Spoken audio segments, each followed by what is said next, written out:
Good morning friends. आज का अपना टॉपिक है hypophosphatemia and hyperphosphatemia. It means phosphorus के डिसऑर्डर्स।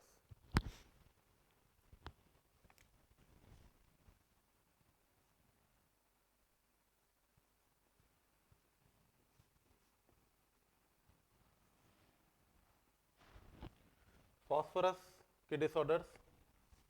फॉस्फोरस की नॉर्मल वैल्यूशन होती है 2.5 से 4.5 मिलीग्राम पर डेसीलीटर mg पर dl।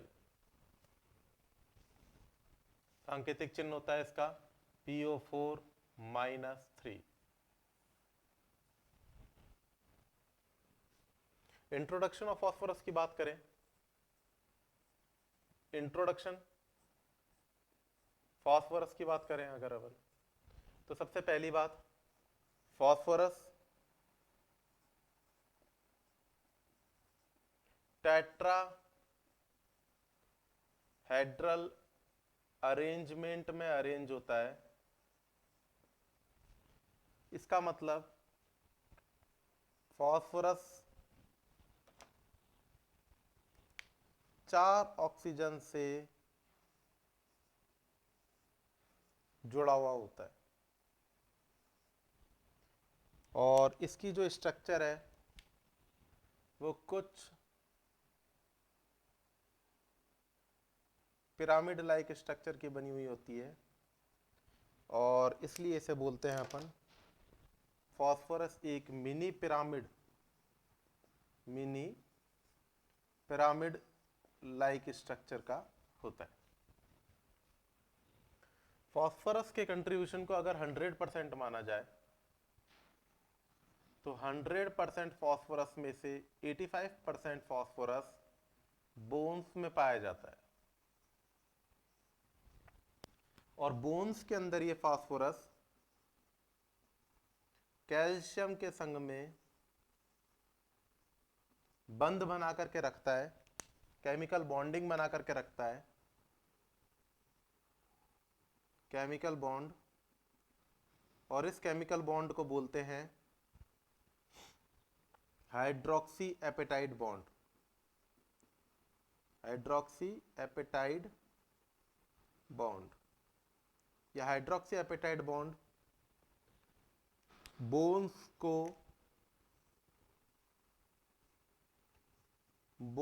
को हार्डनेस प्रोवाइड करता है।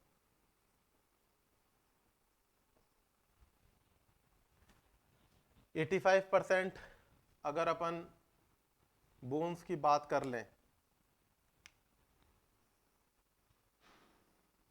जो कि फॉस्फोरस प्रेजेंट है, इसके बाद में अगर अपन बोले कि रिमेनिंग 14% इंट्रासेलुलरली पाया जाता है। इंट्रा सेल्यूलर फॉस्फेट प्रेजेंट होता है जो कि कई कार्यों में काम आता है। जैसा पहला फॉस्फोरलाइजेशन, दूसरे नंबर पे बात करें आरएनए डीएनए के निर्माण के लिए,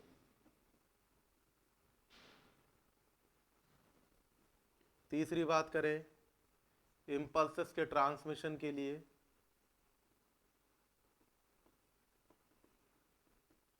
चौथा अगर बोले एटीपी एडीपी के फॉर्मेशन के लिए, एडिनोसिन ट्राइफॉस्फेट एडिनोसिन डाइफॉस्फेट के फॉर्मेशन के लिए फॉस्फोरस यूटिलाइज होता है, जो 14% इंट्रासेलुलर फॉस्फोरस है।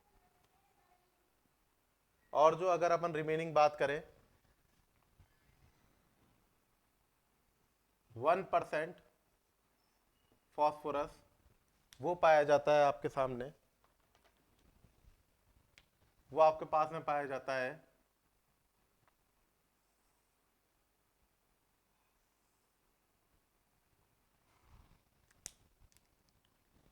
1% फॉस्फोरस की बात करें, ये पाया जाता है एक्स्ट्रा सेलुलरली, जो कि ब्लड में डिटेक्ट होता है। और ये कितना होता है या आप बोलेंगे 2.5 से 4.5 mg/T है।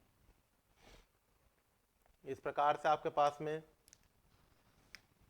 100% फॉस्फोरस का कंपोजिशन क्लियर होता है कि 100% फॉस्फोरस के अंदर 85% पाया जाता है आपके पास में बोन्स में, जो बोन्स के में कैल्शियम के संग में बंध बना करके रखता है, और 14% पाया जाता है आपके पास में इंट्रासेलुलरली, जो कि विभिन्न प्रकार की केमिकल रिएक्शंस के लिए रेस्पॉन्सिबल होता है, इंपल्सेस के ट्रांसमिशन के लिए रेस्पॉन्सिबल होता है, एडीपी के फॉर्मेशन के लिए रेस्पॉन्सिबल होता है, प्रोटीन के सिंथेसिस के लिए रेस्पॉन्सिबल होता है, विटामिन डी के एक्टिवेशन के लिए रेस्पॉन्सिबल होता है, फॉस्फोराइलेशन क्रिया के लिए रेस्पॉन्सिबल होता है। अब अगर अपन आगे की तरफ देखें तो अपने को बेसिक चीजों को थोड़ा सा फॉस्फोरस को समझने से पहले याद रखना है।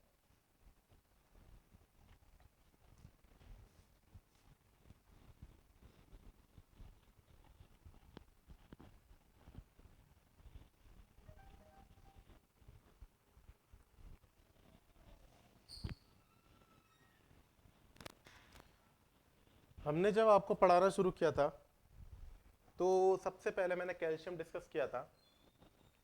कैल्शियम के बारे में आपको डिटेल्स अगर देखने हो तो फॉस्फोरस को पढ़ने से पहले पहले कैल्शियम को ढंग से देख लीजिएगा। मैंने वहां पर आपके सामने बात करी थी कि parathyroid hormone is proportional to calcium.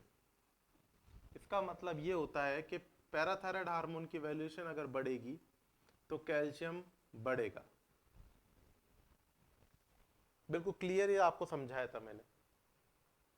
क्यों ऐसा क्यों होता है ये अभी आपको मैं बताऊंगा। हर चीज सिस्टम से चलती है। संग में आपको एक और चीज बताई थी कि कैल्शियम जब बढ़ेगा तो फॉस्फोरस घटेगा, ये भी मैंने आपको बताया था। अब मैं आपको बताऊंगा कि जब पैराथायराइड हार्मोन बढ़ेगा तो फॉस्फोरस घटेगा। कंफ्यूज नहीं होना है, बहुत आराम आराम से समझना है। मैंने बताया PTH is proportional to calcium.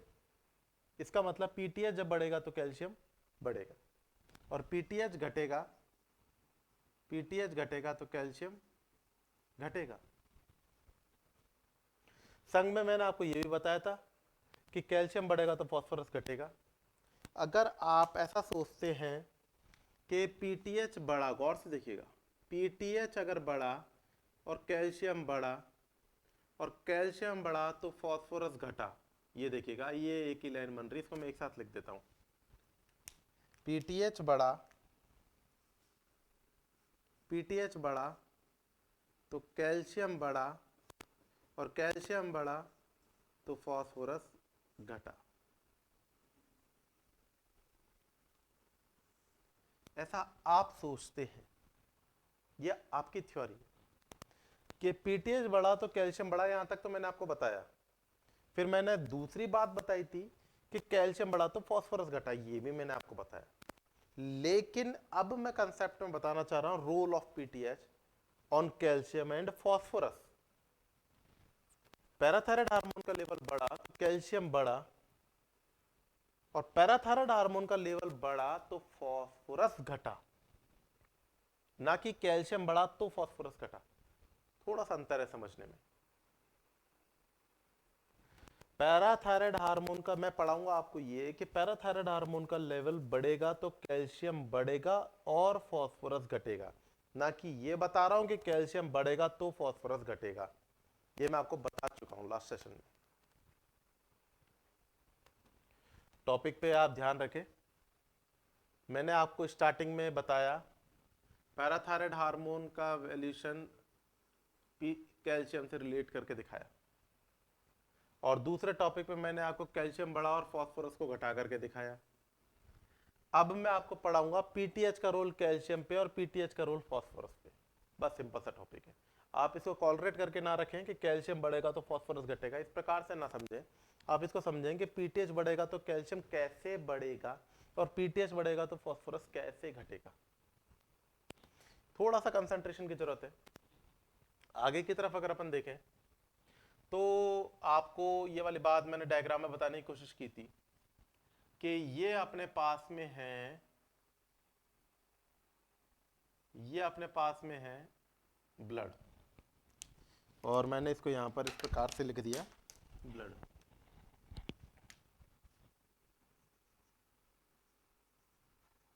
Blood, और यहां पर है आपके पास में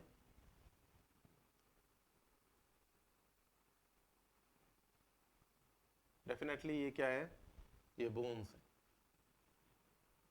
बोन्स।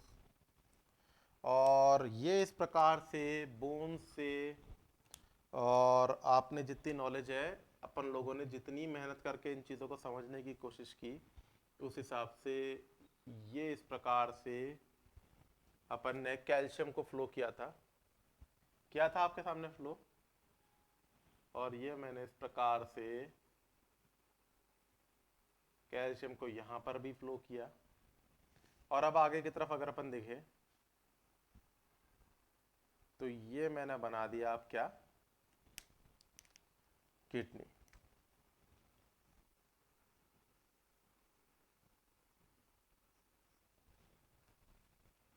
किडनी को ढंग से बनाएंगे अपन यहां पे,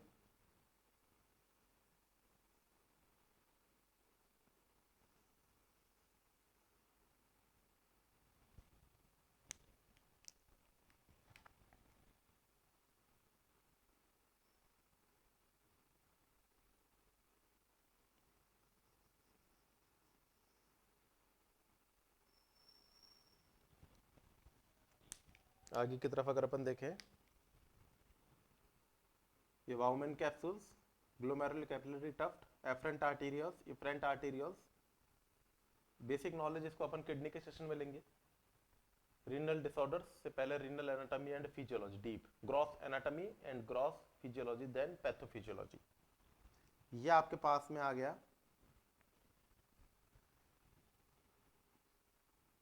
प्रॉक्सिमल कन्वोल्यूटेड ट्यूब्यूल्स, और उसके बाद में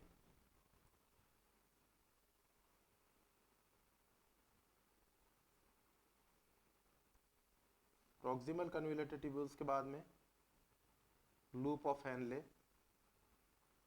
लूप ऑफ हेनले में दो प्रकार के हो गए, descending loop of Henle, ascending loop of Henle. उसके बाद में ये हो गया अपने पास में डिस्टल कन्वोल्यूटेड ट्यूब्यूल्स, और ये हो गया आपके पास में कलेक्टिंग डक्ट। फाइनली अपन ने ये बना दिया आपके सामने कलेक्टिंग डक्ट। ये है आपके पास में कलेक्टिंग डक्ट, ये रही आपके सामने। गौर से देखिएगा आप, टॉपिक को समझने के लिए मैं ब्लू कलर से कैल्शियम को इंडिकेट कर रहा हूं। तो ये रहा ब्लू कलर से कैल्शियम, ब्लू कलर का मतलब मैंने यहां पे लिख दिया कैल्शियम, और ग्रीन कलर को मैंने लिख दिया, ग्रीन कलर को मैंने लिख दिया फॉस्फोरस। तो ये लिख दिया मैंने ग्रीन कलर को phosphorus. Calcium and phosphorus bones के अंदर किस बॉन्ड के द्वारा जुड़े हुए हैं, हाइड्रोक्सी एपेटाइट बॉन्ड के द्वारा।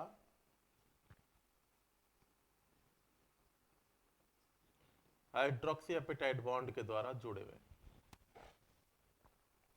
अब जैसे ही क्लाइंट को कैल्शियम की कमी होगी, नॉर्मल मैकेनिज्म चल रही है एकदम, हाइपोकैल्शियमिया होगा, कैल्शियम की रिक्वायरमेंट होगी, ब्लड के अंदर कैल्शियम की कमी होगी। इस कंडीशन में क्या होगा, इस कंडीशन में पैराथायराइड हार्मोन, पैराथायराइड ग्लैंड से क्या रिलीज होगा, पैराथायराइड ग्लैंड से पैराथायराइड हार्मोन रिलीज होगा। और ये पैराथायराइड हार्मोन क्या करेगा, हाइड्रोजन आयनों को रिलीज करेगा। और इस हाइड्रोजन आयनों के द्वारा एक बहुत क्लासिकल मैकेनिज्म होगा, वो क्या होगा कि ये हाइड्रोजन आयन ऑक्सीडेशन कर देंगे, हाइड्रोक्सी एपेटाइड बॉन्ड को ब्रेक कर देंगे, हाइड्रोक्सी एपेटाइड बॉन्ड को ब्रेक कर देंगे, तोड़ देंगे। हाइड्रोक्सी एपेटाइड बॉन्ड बिल्कुल डेफिनेटली क्या हो जाएगा, टूट जाएगा। और हाइड्रोक्सी एपेटाइट बॉन्ड ब्रेक होने के कारण से फॉस्फोरस और कैल्शियम एंड फॉस्फोरस कहाँ पर आ जाएंगे, ब्लड में आना शुरू कर देंगे, ब्लड में आना शुरू कर देंगे। यह आपके सामने इस प्रकार से हाइड्रोक्सी एपेटाइट बॉन्ड्स टूटे, और हाइड्रोक्सी एपेटाइट बॉन्ड टूटने के कारण से ये आ गया आपके पास में कैल्शियम, ये रहा कैल्शियम, और ये रहा आपके सामने फास्फोरस।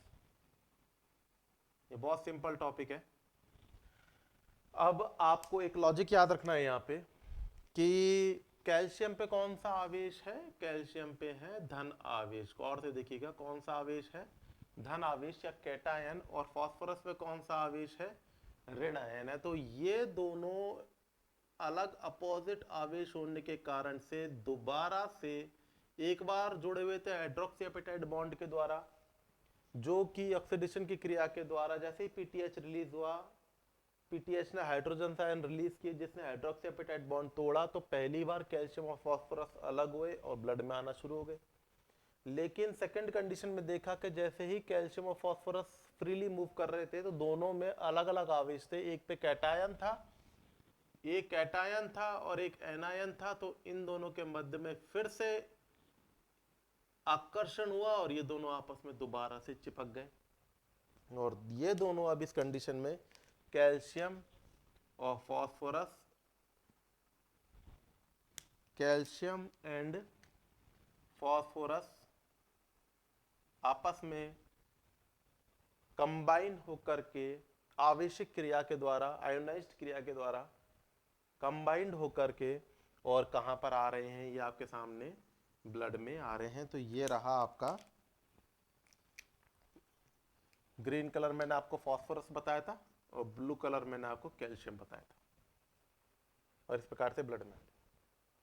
लेकिन अब ब्लड में आपके पास में क्या आया, इस कंडीशन में आपके सामने ये जो ब्लड है, यहां पर ब्लड में कैल्शियम के संग में क्या आ गया, के संग में फास्फोरस भी आया।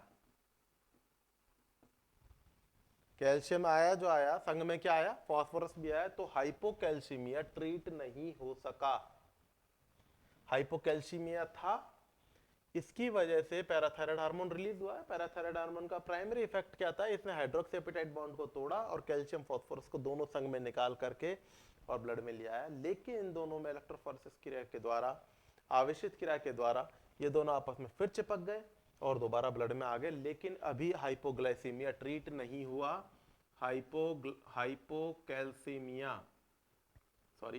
हाइपोकैल्सीमिया ट्रीट नहीं हुआ। ट्रीट नहीं हुआ, क्यों नहीं हुआ, क्योंकि जो ब्लड में जो कैल्शियम है उसके संग में फास्फोरस भी प्रेजेंट है। अब ये कैल्शियम एंड फास्फोरस, अब ये कैल्शियम और फास्फोरस कहां पर जाएंगे, अब ये कैल्शियम और फास्फोरस जाएंगे आपके सामने कहां पे, किडनी की तरफ जाएंगे डेफिनेटली। और ये आपके सामने देखिएगा, ये आपके सामने कैल्शियम और फास्फोरस कहां जा रहे हैं, किडनी की तरफ जा रहे हैं। किडनी में ये रहे कैल्शियम फास्फोरस, और ये रहे आपके पास में कैल्शियम एंड फास्फोरस।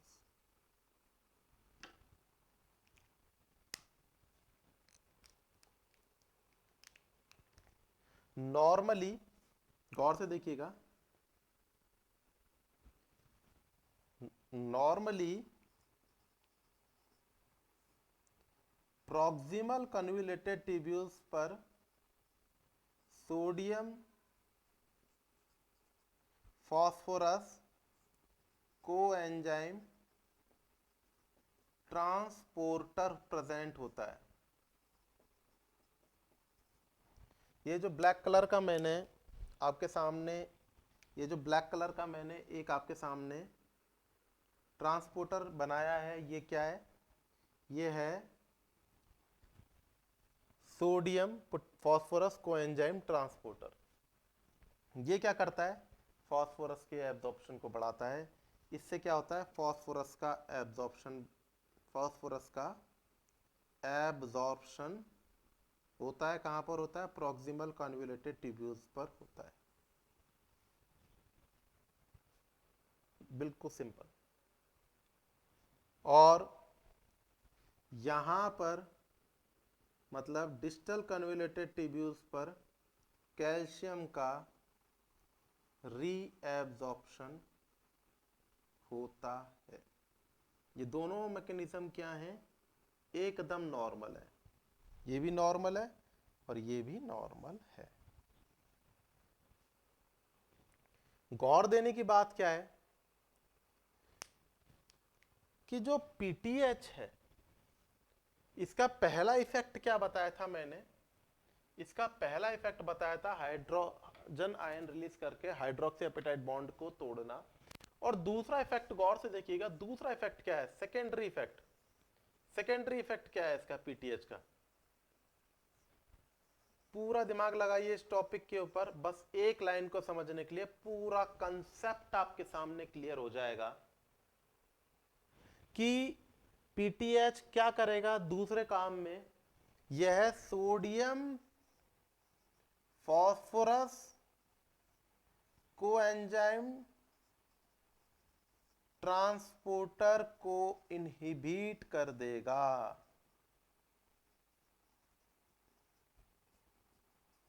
और जब sodium phosphorus coenzyme transporter inhibit हो जाएगा तो गौर से देखिएगा क्या होगा। इस कंडीशन में जैसे ही पीटीएच ने क्या किया, सोडियम फॉस्फोरस कोएंजाइम ट्रांसपोर्टर को इनहिबिट किया, तो फॉस्फोरस का एब्जॉर्प्शन नहीं हो पाएगा। इस कंडीशन से क्या होगा, इस कंडीशन से क्या होगा, इस कंडीशन से फॉस्फोरस का रीएब्जॉर्प्शन नहीं हो पाएगा। और जब फॉस्फोरस का रीएब्जॉर्प्शन नहीं हो पाएगा तो फॉस्फोरस देखिएगा गौर से, ये फॉस्फोरस आपके सामने, ये फॉस्फोरस यहां पर इस प्रकार से आगे की तरफ चल रहा है। दोनों कलर एक ही हो गए, रीनल ट्यूब्यूल से मैंने ब्लू कलर से बना दी तो आपको कंफ्यूजन नहीं, इसलिए मैंने फॉस्फोरस का ब्लैक कलर से लेने की कोशिश करी। और आपके सामने ये ग्रीन कलर से ये क्या हो रहा है, ये कैल्शियम आ रहा है। और ये कैल्शियम, कैल्शियम कहां पर रीएब्जॉर्ब हो जाएगा, डिस्टल कन्वोल्यूटेड ट्यूब्यूल्स पर रीएब्जॉर्ब हो जाएगा और कैल्शियम की वैल्यूएशन क्या हो जाएगी, बढ़ जाएगी। कैल्शियम की वैल्यूएशन बढ़ गई आपके सामने। इसका मतलब गौर से सुनिए, देखिएगा जरा, parathyroid hormone proximal convoluted tubules पर फॉस्फोरस का रीएब्जॉर्प्शन क्या करेगा, रोक देगा। प्लस डिस्टल कन्वोल्यूटेड ट्यूब्यूल्स पर कैल्शियम का रीएब्जॉर्प्शन बढ़ा देगा। इसका मतलब गौर से देखिएगा, पीटीएच क्या करेगा, पीटीएच फॉस्फोरस को घटा देगा और कैल्शियम को बढ़ा देगा। यही चीज आपको मेरे को समझानी थी। समझे, बिल्कुल एकदम क्लियर। दोबारा से मैं आपको समझाने की कोशिश करता हूं, इसको आराम से समझने की कोशिश करिए, बिल्कुल सिंपल वे में। मैंने आपको जब कैल्शियम पढ़ाया, मेरे ये टॉपिक लेने से पहले सबसे पहले आपको कैल्शियम पढ़ना पड़ेगा।